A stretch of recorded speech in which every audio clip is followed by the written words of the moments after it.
আসসালামু আলাইকুম। আইকনটেক চ্যানেলের পক্ষ থেকে আমি নূর আছি আপনাদের সাথে। চলেন আজকে আমরা এক্সেল শিটে কিভাবে কলাম এবং রো আমরা অটো ফিট করতে পারি, মানে আমরা যা লিখবো তাই হচ্ছে তা কলাম এবং রোর সাইজ হয়ে যাবে।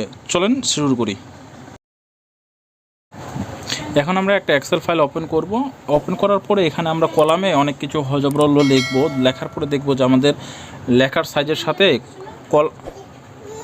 কলামটা কিছু আসে কি না, কলামটা ফিট হয় কি না। দেখেন হচ্ছে না, কিন্তু আমি এখানে বর্ডার করে দিলাম। দেখেন মানে এ বর্ডারে এ কলামের লেখা সি কলামের বর্ডার পর্যন্ত চলে আসছে, মানে কি ফিট হচ্ছে না। এটাকে এখন ম্যানুয়ালি আমরা যেটা করতাম, ম্যানুয়ালি আমরা কিন্তু হচ্ছে এই যে এভাবে ক্লিক করে করে আমরা ম্যানুয়ালি এটা বড় ছোটো করতাম, সাইজ অনুযায়ী করতাম, যেটা হচ্ছে অনেক সময় সাপেক্ষ ব্যাপার। বাট আমরা এখন মানে অটো ফিট করে দেবো। কীভাবে ফিট করবো দেখেন, শীট লেখার এখানে যাব, আমরা ভিউ কোডে যাব। ভিউ কোডে যাওয়ার পরে আমরা হচ্ছে এখানে এরকম একটা শীট পাবো। এখানে হচ্ছে জেনারেল থাকবে, আমরা হচ্ছে জেনারেলে এগুলো দুইটা আমরা কেটে দিই। জেনারেল দিয়ে এটা হচ্ছে ওয়ার্কশিটে আমরা দিয়ে দিব। আর এই পাশেরটা হচ্ছে সিলেকশন চেঞ্জ, এটা অটো চলে আসবে। তারপর এখানে আমরা লিখব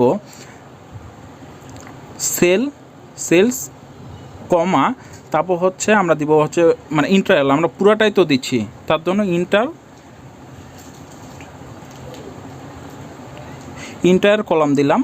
তারপর হচ্ছে এখন আমরা কি করব, আমরা পুরো কলামটাই আমরা ধরলাম। এখন হচ্ছে সেল কলাম তো দুইটা দিলাম, এখন অটো ফিট করব, মানে অটোই হচ্ছে ফিট হয়ে যাবে লেখাটা। এটা লেখার পরে আমরা সেভ করব। ফাইলটাকে অবশ্যই কিন্তু সেভ করতে হবে। আপনার যেই ফোল্ডারেই করেন না কেন সেই ফোল্ডারে আপনি সেভ করবেন। সেভ করার পরে এই যে এখন এটার আমাদের প্রয়োজন নেই, এটা আমরা এখন কেটে দিব। দিয়ে আমাদের যে এক্সেল ফাইলটাতে আমরা কাজ করতেছিলাম সেই এক্সেল ফাইলে আমরা যাব। যাওয়ার পরে দেখেন যে এখানে জাস্ট বাটনটা ক্লিক করলে যখন অটো ফিট হয়ে গেছে, যা মনে চায় এখন লেখেন। এই যে লিখলাম আমি হচ্ছে এইচ পর্যন্ত কলাম পর্যন্ত, দেখেন অটো হয়ে গেছে, মানে কলামটাই হচ্ছে আপনার কত বড় হয়ে গেছে। এখন আমি A1 লিখলাম, দেখেন কত ছোট হয়ে গেছে। মানে আপনি যা লিখবেন, যা মনে চায় সেটাই ওর মধ্যে করে, যতটুকু ওর জন্য জায়গা প্রয়োজন হবে ততটুকু ও জায়গা নিয়ে নেবে।